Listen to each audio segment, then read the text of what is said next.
Throughout Marvel's immensely long lifespan, they have introduced several iconic and incredibly unique characters to their roster. Their pantheon is full of some of the most intricate gods, monsters, heroes, and aliens in all of comic book history. But one character in particular continues to be one of the most bizarre. We are of course talking about MODOK, the sentient head who uses his mechanical chair to carry out his nefarious schemes. For years, a live-action iteration of MODOK seemed to be pushing the bounds of even what Marvel Studios was capable of in terms of making a live-action adaptation of MODOK, and making it as believable as possible. Yet, with the recent release of Ant-Man and the Wasp: Quantumania, we did in fact see a live-action depiction of MODOK, albeit with some pretty fundamental changes to his origin and character. So, who exactly was MODOK in the comics? How did he differ in Quantumania, and what aspects of his original backstory were omitted for the third entry in the Ant-Man franchise? What is the MODOK that we all deserved? Well, come with me today, watchers of the Marvel Multiverse, and let's analyze the backstory and history of MODOK and compare him with his live-action counterpart, and see exactly what we all missed out on.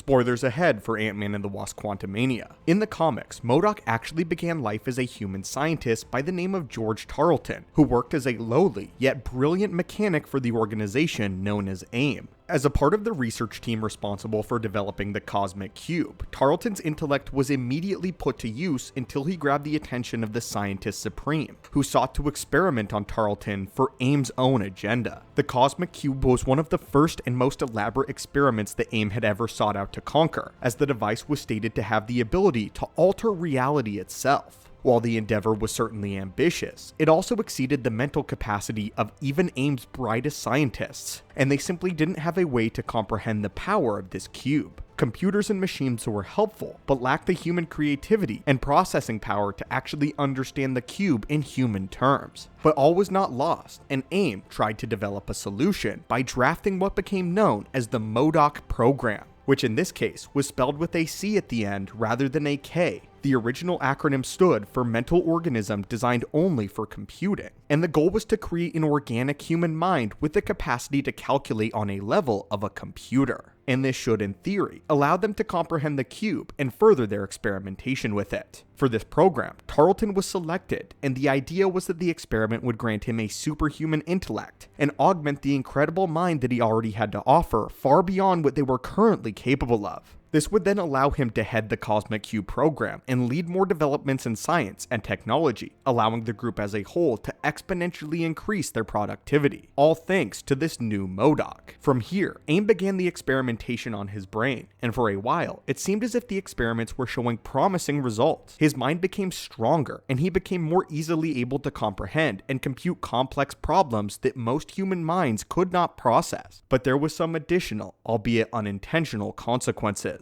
The experiments came with the unintended side effect of physically growing his head far beyond what his body could physically support. His frail spine and frame were quickly overwhelmed by the weight of his cranium, leading to a miserable existence, and therefore AIM tried to develop something else, something known as the Doomsday Chair, believing that the Doomsday Chair would be the answer to MODOK's current problems. This Doomsday Chair, the golden mechanical superweapon which MODOK rides, granted him an arsenal of AIM's best weaponry and gadgetry, turning him into a portable superweapon. In Quantumania, we got an up-close look at the Doomsday Chair and several of its capabilities, many of which seem to be closely aligned with that of his comic book counterpart and what he has to offer. With this development of MODOK, not only did his intellect and power set grow, but so did too his ego and his ambition, which ultimately allowed him to rise through the ranks and assume control of the entire organization known as AIM, and the very organization that began experimentation on him in the first place. From this point on,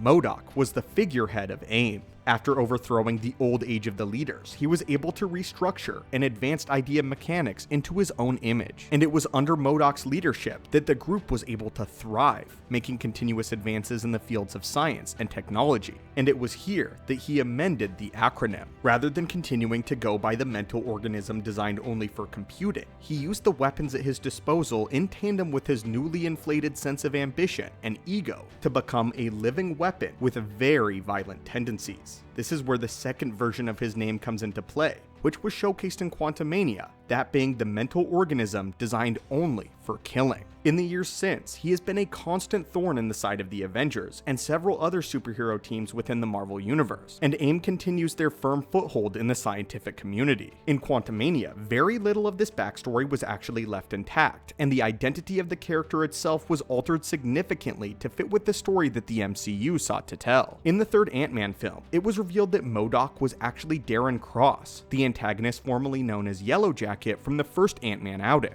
In the MCU's depiction of events, it wasn't experimentation that led to Cross's head being disfigured, it was instead a malfunction in the Yellow Jacket's suit as a result of Scott's sabotage. As he shrunk down, his head remained intact while his body was crushed down around him, and in this new state, he was found by Kang's forces. While the remnants of Cross's original character are visible, there seems to be minimal change in terms of Cross's original personality. It also hasn't showcased any augmentation to his intellect, as the original purpose of MODOK and its program was to grant Tarleton superhuman intelligence. Cross, however, while certainly a smart individual and businessman and respectable scientist, did not have his intellect impacted in any way by this transformation. Many fans believe that this to be a particular disservice to the character of MODOK and what he otherwise could have been, while others are praising this change and the change from the original source material. But regardless, the inclusion of a live-action MODOK seems to have been met with mixed results, and controversial opinions nonetheless. So then, my friends, which side of this, if either, do you fall on? Do you think MODOK was done justice in Quantumania in the film, or do you think his introduction could have been done better? Also, do you believe that there is another version of MODOK out there, and that we could see another version of MODOK in the MCU in its future? Do you like the changes that were made to his character and backstory, or do you believe a more faithful adaptation of George Tarleton would have been a better option? As always, my friends, thank you so much for watching and continuing to support the channel. Hit that subscribe button to assemble and join our team, and have a great day.